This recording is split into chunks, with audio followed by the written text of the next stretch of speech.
ஆண்டின் பொதுக்காலம் 11வது வாரம் செவ்வாய்க்கிழமை. நற்செய்தி பகுதி மத்தேயு பிரிவு 5 அருள்வாக்குகள் 43 தொடக்கம் 48 வரை. இன்றைய நற்செய்தி மழைப்பொழிவின் மையமான பகுதியும் மிகவும் பிரபல்யமான பகுதியும் ஆகும். தனிப்பட்ட உறவை அடுத்திருப்பவரிடம் மேம்படுத்த கிறிஸ்தவன் பின்பற்ற வேண்டிய நெறிமுறை என்ன என்பதை இன்றைய பகுதி நமக்கு வழங்குகிறது. எதிரியை அன்பு செய்ய வேண்டும் என்று இயேசு இன்றைய பகுதியில் கற்பிக்கிறார்.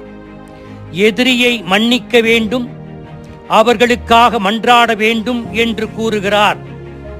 அடுத்தவர்கள் நமது இரக்கத்திற்கும் கரிசனைக்கும் தகுதியானவர்களாக இல்லாமல் இருந்தாலும் கூட கிறிஸ்தவர்களாகிய நாம் கடவுளிடமிருந்து பெற்றுக்கொண்ட அருளினால் அவர்களோடு இணக்கமாக பழக வேண்டும்.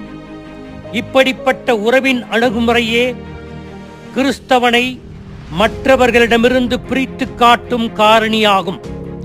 பழைய சட்டம் எதிரிகளை வெறுக்க வேண்டும் என்று ஒருபோதும் சொல்லவில்லை. ஆனால் சில யூதர்கள் புரிந்து கொண்ட விதம் அப்படி. அதையே மற்ற யூதர்கள் மனதிலும் விதைத்தார்கள். நாம் அனைவரும் இரக்கமுள்ள கடவுளின் குழந்தைகள் என்பதை உணர்ந்து நம்மை துன்புறுத்துவோருக்காக வேண்டவும் எதிரிகளை அன்பு செய்யவும் கட்டளை பிறப்பிக்கிறார் இயேசு இன்றைய நற்செய்தியில். எனவே நாம் நமது அடுத்திருப்பவரையும் எதிரிகளையும் அன்பு செய்ய வேண்டும்.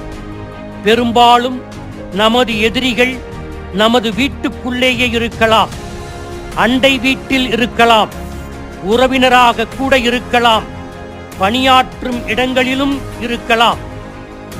இங்கே இயேசு கிரேக்கத்தில் ஸ்டார்ச் என்கின்ற குடும்ப அன்பையோ ஃபீலியா என்ற நண்பர்கள் அன்பையோ ஈரோஸ் என்ற தம்பதியர் அன்பையோ குறிப்பிட்டு எதிரிகளை அன்பு செய்ய சொல்லவில்லை.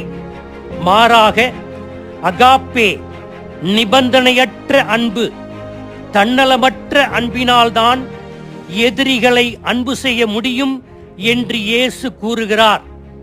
இயேசு இதனை முழு மனிதனாக இருந்து சிலுவையில் தொங்கும்போது எதிரியையும் அன்பு செய்ய முடியும் என்பதை மெய்ப்பித்து காட்டினார். அகாப்பே தியாக அன்பு, இது இயற்கையாக யாருக்கும் வந்துவிடாது. கடவுளுடைய உதவியோடுதான் இந்த அன்பு நம்முடைய வாழ்க்கையில் சாத்தியமாகும். இயேசு அந்த அகால மரண வேதனையிலும் தந்தையிடம் அவர்களின் நல்வாழ்விற்காக பரிந்து பேசி மன்றாடுகிறார்.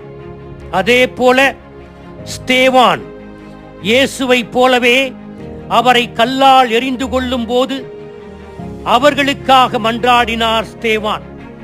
திருமதி ஸ்டெயின்ஸ் தன் கணவரையும் 2 மகன்களையும் எரித்து கொன்ற ஆரா ரணத்தின் மத்தியில் கொலைபாதகர்களை மன்னிக்கிறேன் என்று முழு மனதோடு மன்னித்தார். இப்படிப்பட்ட சோகத்தின் மத்தியில் எதிரிகள் நலத்தை நாடுகின்ற அன்பை கட்டாயம் கடவுளிடமிருந்து நாம் பெற்றுக்கொள்ள முடியும். கிறிஸ்தவனுக்கு தனிப்பட்ட எதிரி என்று யாரும் இல்லை. மற்றவர்களைப் போல நாமும் நண்பர்களையே அன்பு செய்தார். இயேசு சிலுவையில் துடிக்கும் போது மன்னித்ததற்கு அர்த்தமில்லாமல் போய்விடும். கடவுளின் உதவி பெற்று கடவுளைப் போல நாம் வாழ முடியும். கடவுளுடைய தொடர்ச்சியான உதவியுடன் கடவுள் அன்பு செய்வது போல அடுத்திருப்பவரை அன்பு செய்ய முடியும். கடவுள் மன்னிப்பது போல அடுத்திருப்பவரை அன்பு செய்ய முடியும்.